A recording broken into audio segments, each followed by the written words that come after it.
अधियोगावरती आपण 2 पुस्तकं लिहिलेली आहेत, त्याची काही सूत्रही तुम्ही लिहिलेली आहेत, तर जरा आम्हाला त्याविषयी सांगा. हे आदियोगाचा मुख्य हा ग्रंथ आहे. हा भारतीय विद्याभवनने प्रसिद्ध केलेला आहे. तर या आदियोग मध्ये मी काय केलेलं आहे, हे सूत्र रूपाने लिहिलेलं आहे.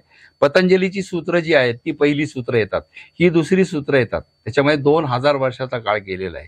पतंजलीची योगसूत्र आहेत, त्याचा शेवटचा ध्येय, मूळ ध्येय समाधी आणि मोक्ष. आणि ह्याच्यामध्ये यांचं मूळ ध्येय त्या माणसाला काय हवं ते मिळाल्याने त्याला सुखप्राप्ती होणार. तर त्याला जे हवंय ते बदलत राहणार, पण त्याला शेवटी ते मिळालं पाहिजे. 18 चॅप्टर्स आहेत आणि पहिला जो चॅप्टर आहे त्याच्यामध्ये मनुष्य सतत सुखाच्या शोधात असतो, हे पूर्ण स्थापन केलेलं आहे. कुठलाही मनुष्य, आदि शंकराचार्य सुद्धा सुखाच्या शोधात असतात, कारण त्यांना ती ब्रह्म मिळाल्यानंतर त्यांना ते सुख मिळणार आहे. म्हणजे प्रत्येक मनुष्य हे आम्ही पहिल्या चॅप्टरमध्ये स्थापित केलंय. दुसऱ्या चॅप्टरमध्ये ते सुख मिळण्यासाठी त्याला दुसरं कुठलं तरी गोष्ट हवी असते. ती तुम्हाला मोक्ष असो किंवा कॉम्प्युटर हवा असो किंवा काही असो, ते त्याच्यामध्ये एस्टॅब्लिश केले की त्याला ध्येय म्हणतात. अच्छा. हे एस्टॅब्लिश केल्यानंतर तिसऱ्या ह्याच्यात आम्ही अधियोग ही सिस्टीम जी आहे त्याच्याबद्दल काही कॉमेंट केल्या आहेत. उदाहरणार्थ ट्रॅडिशनल किंवा पारंपरिक जो योग आहे ना, तो तुम्हाला अध्यात्माचं शिक्षण देतो, पण काही लोक त्या अध्यात्माच्या शिक्षणाकडून आरोग्य आणि कसं मिळेल हे बघत असतात, पण त्यांना ते पूर्ण मिळू शकत नाही, कारण त्याच्यामध्ये सगळ्या लागणाऱ्या गोष्टी दिलेल्या नाहीयेत. पण अधियोग मध्ये आम्ही काय केलेलं आहे की त्या माणसाला जे हवंय ना त्याला लागणारे एलिमेंट्स आम्ही देणार आहोत, ही प्रतिज्ञा केलेली आहे. ही 3rd चॅप्टर मध्ये. आता हे झाल्यानंतर 4था चॅप्टर आणि 5वा चॅप्टर याच्यामध्ये आम्ही त्या मनुष्याचं जीवन काय आहे हे थोडक्यात दिलेलं आहे. म्हणजे त्याला शरीर डेफिनेटली आहे, तर शरीर म्हणजे काय, नंतर त्याचं मन म्हणजे एक्झॅक्टली काय, आणि त्याचा आत्मा म्हणजे काय, त्याच्यानंतर परमेश्वर ही जी कल्पना आहे आणि त्या परमेश्वराने हा निसर्ग निर्माण केलाय. तर ह्या सगळ्या ज्या कल्पना आहेत त्या आम्ही त्याच्यामध्ये त्याच्या व्याख्या दिलेल्या आहेत. आणि ज्याचा परमेश्वरावर विश्वास नाही आहे त्याला फोर्स केलेला नाहीये. पण त्याला हे कळणारच की कुणीतरी किंवा काहीतरी फॉर्म्युला सायंटिफिक हा फॉर्म्युला चालवतोय हे जग. बरोबर. तो एक प्रकारचा परमेश्वरच समजता येणार तुम्हाला. म्हणजे जी व्यक्ती सश्रद्धा आहे ती तर योगाकडे जाऊ शकतेच, पण जी व्यक्ती अश्रद्धा आहे ती सुद्धा योग आचरणात आणू शकते. हो, कारण अश्रद्धा असो नाही तर श्रद्धा असो, त्याला सुख हवंच असतं. त्या सुखला लागणाऱ्या ज्या गोष्टी आहेत त्या आम्ही शिकवणार आहोत त्याच्यामध्ये. अच्छा. त्यामुळे त्याला अधियोगाची गरज आहे. नुसत्या योगाने त्याला मिळणार नाही. अच्छा. त्याला जे हवं ते अधियोगातून मिळू. आता काय होतं की तुम्हाला कुठलीही गोष्ट जरी हवी असली, कुठलीही गोष्ट हवी असली तरी तुम्हाला शरीर आणि मन याच्या मार्फतच तिच्याकडे जाता येतं. म्हणजे बहुतेक सगळ्या गोष्टीला शरीर लागतंच. तुम्हाला जरी ध्यान करायचं असेल ना तरी तुम्हाला बसावं लागतं. तुम्ही झोपलात की झोप येणार तुम्हाला, म्हणजे तुम्हाला बसावं लागणार. मग बसल्यानंतर तुमची पाठ फिटनेस असावा लागणार. म्हणजे शरीर हे येतच त्याच्यात, आणि शेवटी मन येणारच, कारण मनातूनच तुम्हाला सगळं मिळत असतं मानवाला. तर शरीर आणि मन यांचं स्वास्थ्य जे असतं ना ते आम्ही 6व्या चॅप्टरमध्ये दिलेलं आहे. आणि 6वं प्रकरण हा एक वेगळं पुस्तक होतं पूर्वी, आरोग्य आणि योग असं. तर त्या 6व्या ह्याच्यामध्ये आम्ही पूर्णपणे शरीर आणि मन याचा स्वास्थ्य कसं मिळेल, फिटनेस नाही स्वास्थ्य कसं मिळेल हे पूर्ण एक्सप्लेन केलंय. आणि मी तुम्हाला सांगतो की तो जो चॅप्टर आहे ना तो मुख्य फरक आहे इतर सगळ्या योग सिस्टीम आणि अधियोग मधला. तो मुख्य फरक आहे म्हणजे स्वास्थ्याच्या दृष्टीने, कारण त्याच्यामध्ये स्वास्थ्याला लागणारे सगळेच्या सगळे नियम त्यात येतात. उदाहरणार्थ तुम्हाला मी सांगतो की शरीर जे असतं ना त्याला स्वास्थ्य मिळण्यासाठी शरीर हे फक्त अन्नानेच बनतं, मनाने बनत नाही. तर तुम्हाला अन्न जर सुधारलं तरच शरीर सुधारू शकतं. आणि हे खूप लोकांना माहिती नाही की अन्नामध्ये सगळ्यात महत्वाचं अन्न म्हणजे हवा आहे. तुम्ही खाता ते अन्न नाही. म्हणजे तुमची हवा जर चांगली नसेल आणि तुम्ही कितीही चांगलं खाल्लं तरी तुमचं शरीर चांगलं होत नाही. म्हणून तुम्हाला जर प्रॉब्लेम असेल तर तुम्ही चांगल्या हवेच्या ठिकाणी गेलं पाहिजे. तर या ज्या गोष्टी आहेत ना त्या क्रिटिकल आहेत. तर ते आम्ही 6व्या चॅप्टरमध्ये दिले. नंतर 7वा, 8वा आणि 9वा याच्यामध्ये आम्ही फिटनेस कसा मिळेल हे पूर्णपणे दिलेलं आहे. म्हणजे तुम्हाला स्वास्थ्य मिळाल्यानंतर तुमचं शरीर आणि मन अजून सक्षम कसं करता येईल, कारण ते नुसतं स्वास्थ्याचा उपयोग नाही, तुम्हाला सक्षम असलं पाहिजे. म्हणजे तुम्हाला जी गोष्ट करायची आहे त्यात तुम्ही पारंगत झालं पाहिजे. बरोबर. तर ते पारंगत होण्यासाठी तुम्हाला काय लागणार आहे हे 7व्या आणि 8व्या आणि 9व्या चॅप्टरमध्ये दिलेलं आहे. बरोबर. ऍक्च्युअली 9व्या चॅप्टरमध्ये आम्ही व्यायाम म्हणजे काय ह्याची व्याख्या केली आहे. तर ती व्याख्या करायला मला 4 वर्ष लागले सर. तर ती तुम्हाला सांगतो, मी त्याच्यावर 400 पुस्तकं बघितली. कुठल्याही पुस्तकामध्ये व्यायामाची व्याख्या एक्झॅक्टली नाहीये. आपली व्यायामाची व्याख्या सांगा. व्याख्या मी तुम्हाला सांगतो की तुम्हाला जी गोष्ट करायची आहे ना, जी गोष्ट तुम्हाला करायची आहे त्या गोष्टीमध्ये तुम्हाला पारंगत व्हायचंय. म्हणजे तुम्हाला वेट लिफ्टिंग मध्ये पारंगत व्हायचंय किंवा गायनामध्ये पारंगत व्हायचंय. ती गोष्ट आत्ता तुमची जेवढी स्थिती आहे त्याच्यापेक्षा थोडी जास्त करणे ही व्यायामाची व्याख्या आहे. तुम्ही फार जास्त केली तर त्याला स्ट्रेस म्हणतात. अच्छा. तुम्ही जर त्याच्यापेक्षा कमी केली तर त्याला लेझीनेस म्हणतात. आणि तुम्ही जर बरोबर तेवढीच केली तर तुमची प्रगती होत नाही. म्हणजे अच्छा. तुम्हाला थोडीशी जास्त ती करायची आहे. बरोबर. आता ती थोडीशी जास्त तुम्ही काही दिवस केली की तुमचा फिटनेस तेवढा वाढणार आहे. म्हणजे ही करणं म्हणजे व्यायाम, आणि त्याच्या व्यायामापासून तुम्हाला फिटनेस मिळणार. मग तुम्हाला अजून फिटनेस हवा असेल तर अजून थोडी वाढवली पाहिजे. म्हणजे तुम्ही स्वतः ठरवायचे की तुम्हाला कुठल्या फिटनेस पर्यंत जायचंय. बरं. तुम्हाला 200 किलो वजन उचलायचंय का 400 पर्यंत जायचंय हे तुम्ही ठरवायचे. बरोबर. तर ते काय करतात की तुम्हाला जे तुमचं ध्येय आहे सुखप्राप्तीसाठी, त्याला जर तुम्हाला फक्त 200 किलोच वजन उचलणं पुरेसं असेल तर 400 किलो मध्ये जाण्यामध्ये बेस्ट होणार टाइम. बरोबर.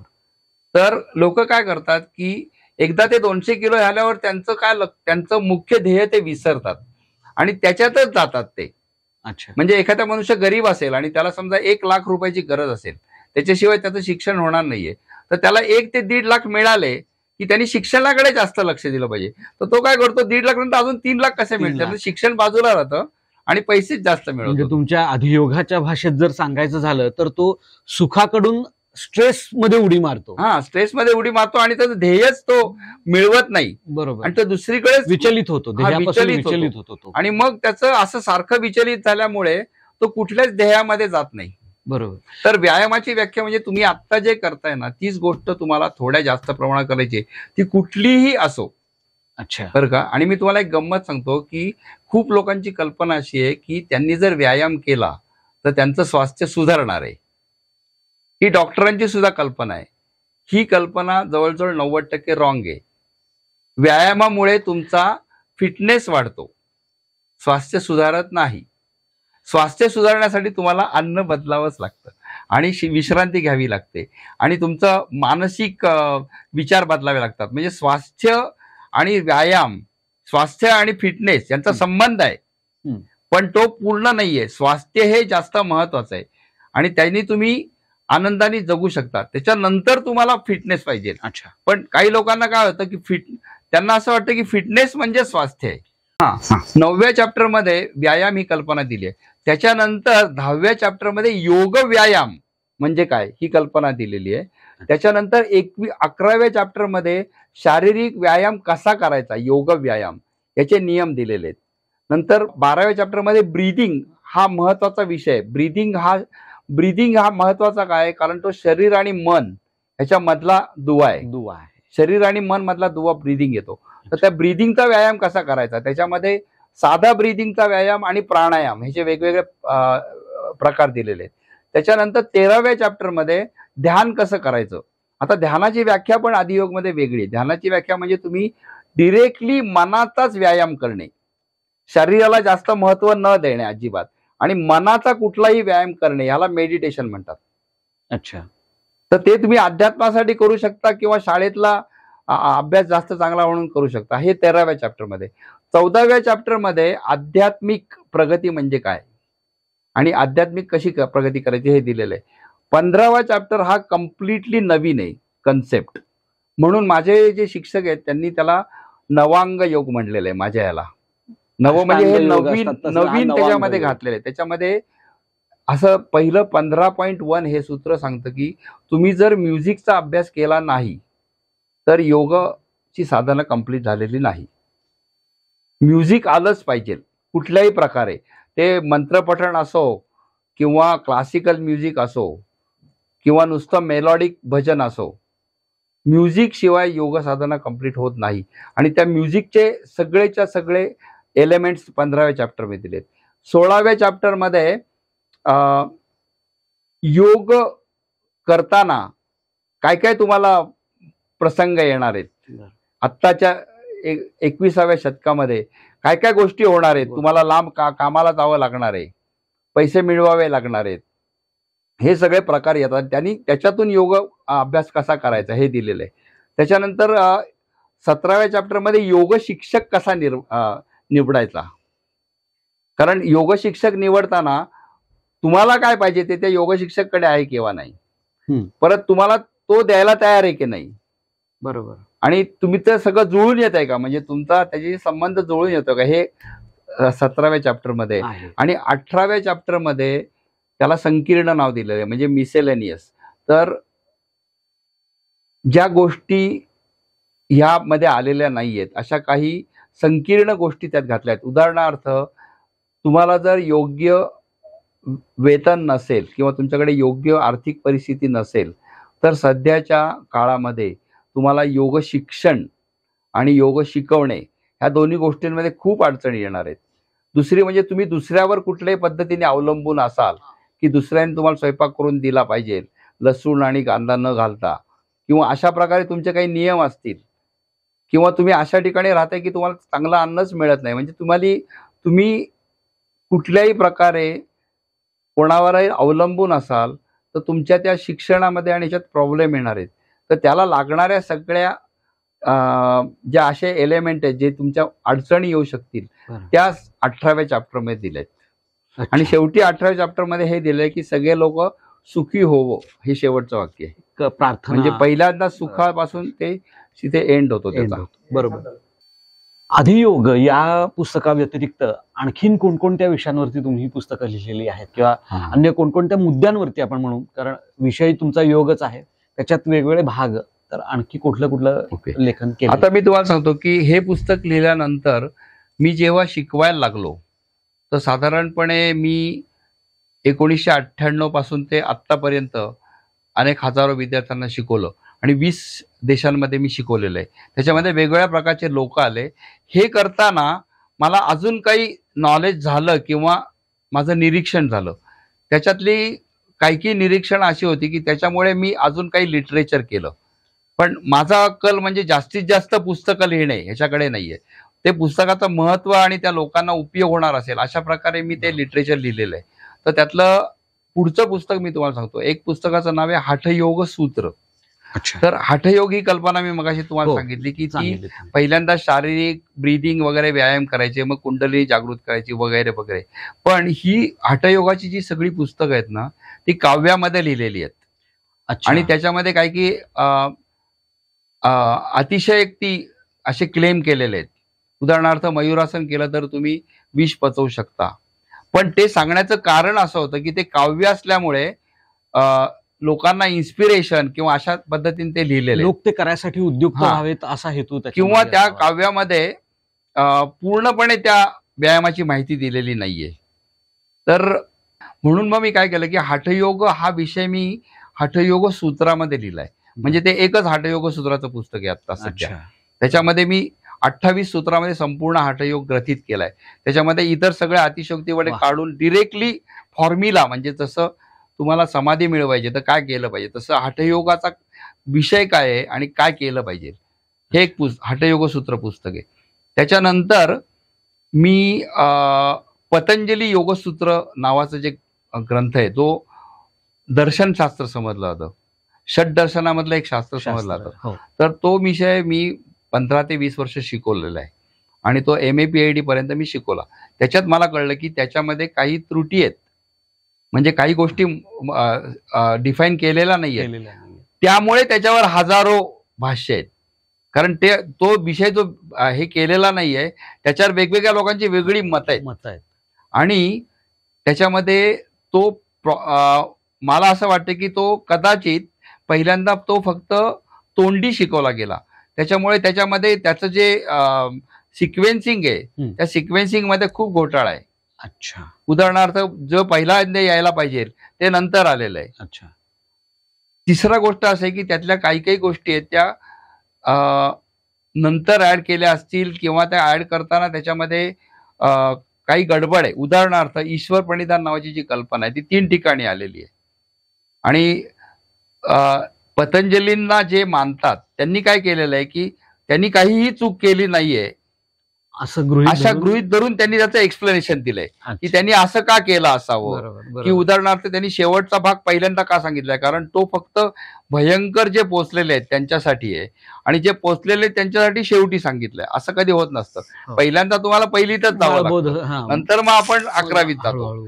पहिल्यांदा 11वीचा अभ्यास आणि मग पहिलीचा अभ्यास, कोणी फार हुशार आहे असं नसतं होत. तर मी काय केलंय की त्या पतंजलीचा पूर्णपणे अभ्यास करून त्याच्यावर एक पुस्तक पहिल्यांदा, म्हणजे त्याच्यामध्ये मी पूर्ण शब्द असा अर्थ दिलेला आहे. त्याच्यानंतर मी ते अनेक वर्ष शिकवला आणि मग मी त्या पतंजलीमध्ये कुठला विषय मिसिंग आहे तो ऍड केलेला आहे. म्हणजे 30 सूत्र मी ऍड केली आहेत आणि त्याची काही सूत्र आहेत ती अर्धवट आहेत, ती मी कंप्लीट केली आहेत. आणि संपूर्ण पतंजली मी 12 चॅप्टरमध्ये केलाय. त्याचा ओरिजिनल 10 चॅप्टरमध्ये तो पतंजली कोड नावाचा मी ग्रंथ लिहिला. तो जेव्हा लिहिला तेव्हा काही लोकांना आश्चर्य वाटलं आणि पण एनिवे शेवटी मला त्याला डिलीट मिळाली. पण त्या पतंजली कोड लिहिल्यानंतर पतंजलीचे जे खरे विद्यार्थी आहेत त्यांचा अभिप्राय काय आहे की हे वाचल्यानंतर आम्हाला पतंजलीला काय म्हणायचंय हे सुसूत्रपणे कळलेलं आहे. बरोबर. पण अजून काही जे पूर्वीचे योग शिक्षक किंवा भारतातले आसनं शिकवणारे शिक्षक त्यांना ह्याच्याबद्दल ऑब्जेक्शन आहे की ह्यांनी पतंजलीमध्ये हा फरक करणं म्हणजे कृष्णाचं वाक्य खोडून काढण्यासारखं आहे. पतंजली आणि कृष्णात खूप फरक आहे सर. पतंजली हा फिलॉसॉफर आहे, देव नाही. बरोबर, अगदीच बरोबर. कृष्ण आणि पतंजलीमध्ये खूप फरक आहे. तर हे एक पुस्तक मी पतंजली कोड हा ग्रंथ लिहिलेला आहे. त्याच्यामध्ये ओरिजिनल पतंजली दिलाय आणि माझा पतंजली कोड दिला आणि त्यांचा एकमेकांशी क्रॉस रेफरन्स कुठला आहे ते पण दिलेलं आहे, कुठलं सूत्र बदललेलं आहे, कुठलं ऍड केलं वगैरे. असे 2-4 ग्रंथ मी लिहिले. त्यात शेवटचं तुम्हाला सांगतो एक महत्वाचं माझं पुस्तक, त्याचं पुस्तकाचं नाव ईश्वर प्रणिधान, म्हणजे ईश्वराला पूर्ण शरण जाणे. तर ईश्वर म्हणजे काय याची व्याख्या केलेली आहे. तर ईश्वराची व्याख्या प्रत्येकाची एकच नाही. मुस्लिम मनुष्य अल्लाह म्हणणार, बरोबर, दुसरा म्हणणार जीसस क्राइस्ट, तिसरा म्हणणार माझी आईच माझी देवता आहे, बरोबर, मातृदेवो भव, बरोबर, बरं का. तर तुमचा कुठलाही देव असो, मातृ असो नाहीतर डोनाल्ड ट्रम्प असो, तुम्हाला त्याला शरण जावंच लागेल, तरच तुम्हाला ती प्राप्ती होणार आहे, त्याच्याकडनं जी मिळणार आहे. तर मी त्याच्यामध्ये ईश्वराची व्याख्या दिलेली आहे. ईश्वराला शरण जाणे म्हणजे काय तिची व्याख्या दिलेली आहे. आणि हे सगळे आता योगाचे जे प्रकार आहेत, भक्ती योग, राजयोग, ध्यानयोग, कुठलेही योग, हे सगळे योग जे आहेत ना ते फक्त ईश्वर प्रणिधान झालं तरच ते सक्सेसफुल होतात. हे त्याच्यामध्ये मी सूत्ररूपाने एस्टॅब्लिश केलंय, म्हणजे मॅथमॅटिकली प्रूव्ह केलंय की तुम्ही कुठलाही योग केलात आणि ईश्वर प्रणिधान नाही केलं तर तुम्हाला फायनल मोक्ष मिळणार नाही. ईश्वर प्रणिधान मिळला तरच ते मिळणार आहे. हेच मी वेगवेगळ्या चॅप्टरमध्ये त्या प्रत्येकाचं, आणि त्याला ऑक्सफर्डची हे मिळालेली आहे मला प्रस्तावना. म्हणजे तुम्हाला गंमत सांगतो की त्याला ऑक्सफर्डकडे जावं लागलं मला. आणि तो ऑक्सफर्डचा जो मनुष्य आहे तो गोरा फिनलंड मधला आहे आणि तो कृष्णाचा भक्त आहे आणि तो वर्ल्ड फेमस स्कॉलर आहे संस्कृतचा. त्याचं भाषण मी ऐकलेलं आहे ह्याच्यामध्ये. पण मला वाटतं त्याचा जन्म कलकत्त्यात वगैरे झालेला आहे. तो त्या मान्सब्रो त्याचं नाव आहे. तर ईश्वर प्रणिधान सूत्र हे फार महत्वाचं पुस्तक आहे. ते अजून मी म्हणजे लोकांना जास्त सांगितलेलं नाहीये. पण त्याच्यामध्ये काय होतं की तुम्हाला शेवटी ईश्वर पण, कारण काही लोकांची कल्पना काय असते की आम्ही ईश्वर वगैरे काही मानत नाही, नुसतं ध्यान करणार, मनातले सगळे विचार जाणार आणि आम्ही प्राप्ती होणार आणि निर्वाण होणार, ही बुद्धाची कल्पना आहे. पण तसं होत नसतं. बुद्ध स्वतः सुद्धा ईश्वर प्रणिधान करतो आणि बुद्धाचे जे सगळे बुद्धिस्ट लोक आहेत ते सगळे बुद्धालाच देव समजतात आणि त्याला बुद्ध देव म्हणतात. म्हणजे बुद्ध देव का म्हणतात, कारण देव म्हणजेच ईश्वर. तर ती ईश्वर प्रणिधानाची, त्याच्यात मी सगळे बुद्ध आहे, ख्रिश्चन आहे, मुस्लिम, सगळं त्या पुस्तकामध्ये आलेलं आहे. सर, ही ईश्वर प्रणिधान ही जी संकल्पना आहे ही तर खूप अभिनव संकल्पना आहे असं मला वाटतं. कारण बऱ्याच ठिकाणी योग वर्ग पाहण्याचा प्रसंग येतो, पण त्याच्यामध्ये अशा प्रकारची मांडणी कधी कोणी केल्याचं पाहण्यात नाही आपल्या. किमान जे सामान्य लोकांमध्ये प्रचलित असणारे योगवर्ग आहेत त्या तुलनेत ही खूपच वेगळ्या पद्धतीची मांडणी मला वाटली. आता आपण तुमच्या एका पुढच्या पुस्तकाकडे वळूया, जे आहे अभियोग पुराण. की मी जेव्हा पहिल्यांदा हे पुस्तक लिहिलं ना, ते इंग्रजीमध्ये होतं.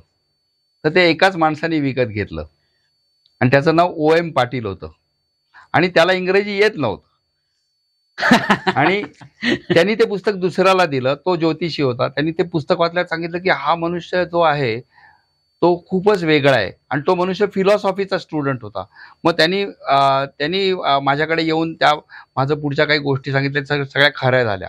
पण त्या O.M. पाटील यांनी मला सांगितलं की हे तुझं पुस्तक आहे ना, ते सामान्य माणसाला काही उपयोगी नाहीये. ते फक्त ऍक्च्युअली आमचा उद्देश काय होता की सामान्य माणसालाच ते कळावं म्हणून आम्ही ते एक्सप्लेन केलेलं आहे. पण त्यांचं असं म्हणणं होतं की सामान्य माणसाला याचा उपयोग नाही, ते काही वाचणार नाही किंवा तुझं सगळ्या व्याख्या वगैरे वाचून तसं करणार नाही. बरोबर.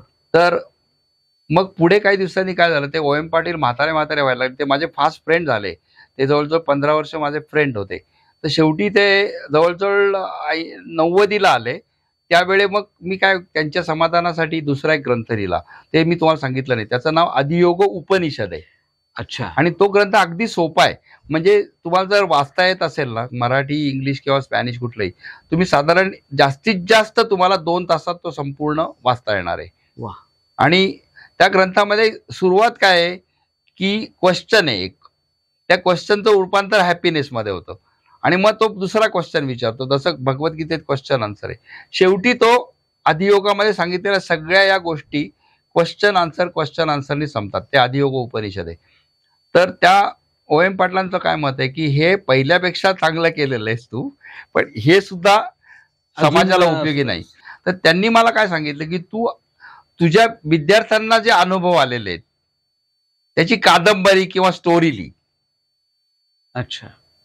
तर ते 1 वर्षापूर्वी वारले, तेव्हा ते 94 वर्षाचे होते. ते मला वारल्यावर ताबडतोब अर्ध्या तासात मला फोन आला त्यांच्या मुलीचा. ती योगा टीचर आहे. तिने मला सांगितलं की ते आता वारलेले आहेत आणि ते तुझी आठवण सारखं करत होते. तर मग मला असं वाटलं की ते आपण पुस्तक ते लिहिलं पाहिजे त्यांनी सांगितलेलं. तर मला पहिल्यांदा असं वाटलं की ते पुस्तक लिहायला मला 5-6 वर्ष तरी लागणार, कारण सगळ्या विद्यार्थ्यांचे अनुभव आठवून सगळं लिहायचं वगैरे. पण गंमत काय झाली की एक मनुष्याने माझं आदियोग पुस्तक कन्नडमध्ये केलं. तर ते त्यांनी 10 दिवसामध्ये केलं. म्हणजे फक्त सूत्रांचा भाग, पण 10 दिवसा म्हणजे खूपच कमी झाले. तर मी त्याला विचारलं तर तो म्हणला त्यांनी आर्टिफिशियल इंटेलिजन्सचा वापर केला. अच्छा. बरं का.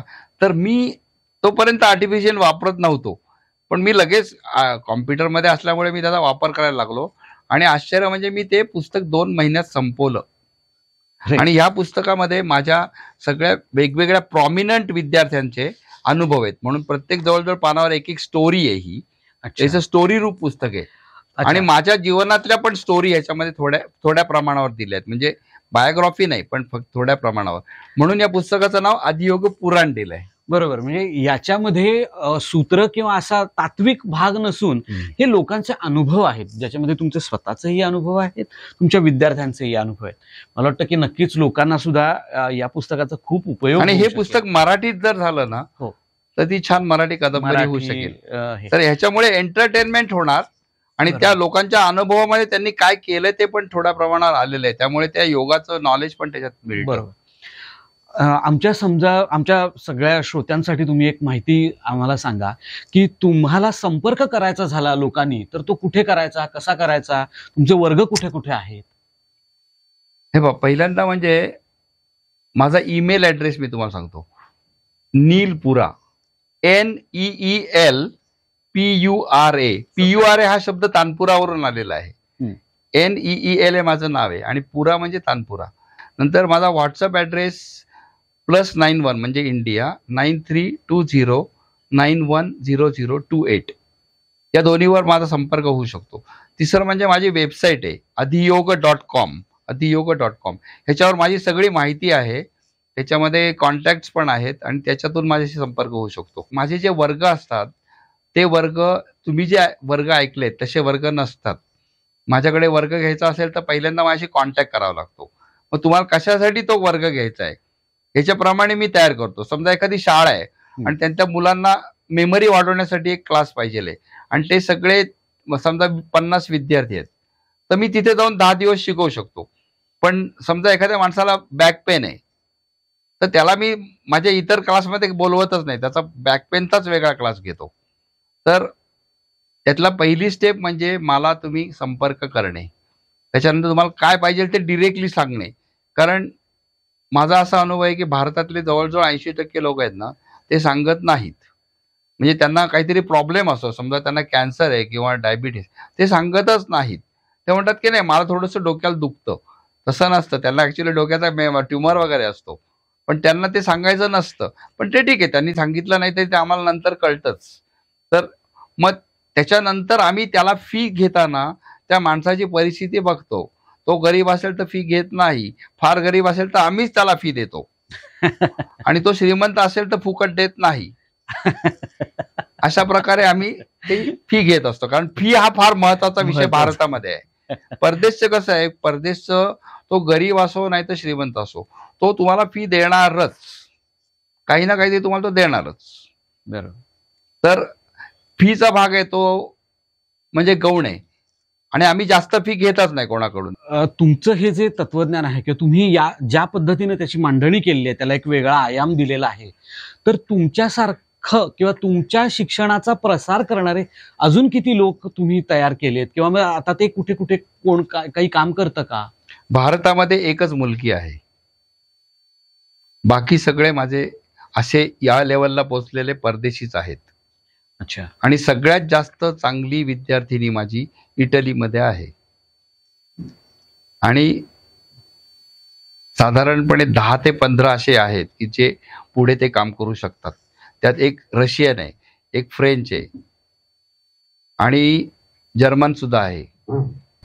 त्याच्यामध्ये गडबड अशी आहे की माझं जे काम आहे ते करताना तुम्हाला वेगळ्या प्रकारची बॅकग्राऊंड लागते, म्हणजे तुम्हाला खूप इंटरेस्ट लागतो की असं व्हॉलंटिअरिंग किंवा सेल्फलेसली तुम्हाला ते काम करायचं असेल, ओके, तर कसं पुढे जाता येईल हे त्यांना ऍक्सेप्ट करणं कठीण जाणार.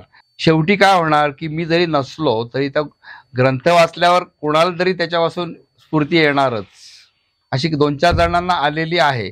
त्यामुळे तुम्ही माझ्या ग्रंथांची जर हे पाहिले, काय म्हणतात त्याला, त्यात त्यांनी लिहिलेलं आहे की या ग्रंथापासून मला हा फायदा झालेला आहे. म्हणजे जे टॉप लेवलचे योगा टीचर आहेत त्यांचे अशी त्यांचे टेस्टिमोनियल्स आहेत. तर मला असं वाटतं की ते पुढे त्या ग्रंथाचा प्रसार होणारच. उदाहरणार्थ खडीवाले वैद्य यांनी ह्याच्यावर प्रस्तावना लिहिलेली आहे बरं का, आणि मी आयुर्वेदावर काही निगेटिव्ह कॉमेंट केलेले आहेत. आणि खडीवाले वैद्य म्हणजे आयुर्वेदाचार्य, त्यात त्यांनी लिहिलं की हे पुस्तक आहे ना, हे पुस्तक इंग्रजी असल्यामुळे याचा जगामध्ये प्रसार होणारच, हे त्यांनी खूप त्याच वेळे 2013 साली लिहिलेलं आहे आणि त्यांनी सांगितल्याप्रमाणे तो प्रसार होतोय आणि त्यांनी सांगितलं की हे तुम्हाला डेफिनेटली ते पुढे जाणार आहे नॉलेज. इतकी छान माहिती तुम्ही आमच्या सगळ्या प्रेक्षकांना दिलेली आहेत. आपण इथे आलात त्याबद्दल मी साहित्य भारती YouTube वाहिनीच्या वतीनं मी आपले आभार मानतो. आपलं हे योग प्रसाराचं कार्य असंच पुढे चालत राहू या शुभेच्छा. या शुभेच्छांसह आज थांबूया. पुन्हा एका नव्या सेलिब्रिटीसह, पुन्हा एका नव्या अभ्यासकासह आपण भेटूयात, त्यांच्याशी मनमोकळ्या गप्पा मारूयात. साहित्य भारतीच्या या यूट्यूब चॅनलबरोबर यूट्यूब चॅनल तुम्ही सबस्क्राईब करा, अजून केलं नसेल तर बेल आयकॉनवरती प्रेस करा, सबस्क्राईब करा. जरूर तुमच्या काही सूचना प्रस्ताव असेल तर त्याही आम्हाला पाठवा, त्यांचा आम्ही जरूर विचार करू. आणि आपल्या माहितीत असे जर कोणी असतील की ज्यांचे मुलाखत किंवा ज्यांचं जे अधिकाधिक लोकांपर्यंत पोचावेत असं आपल्याला मनापासून वाटत असेल तर तसंही आम्हाला कळवा. आपल्या सूचनांचं प्रस्तावांचं स्वागत आहे. तेव्हा साहित्य भारती YouTube वाहिनीच्या सर्व प्रेक्षकांना पुन्हा एकदा नमस्कार, धन्यवाद.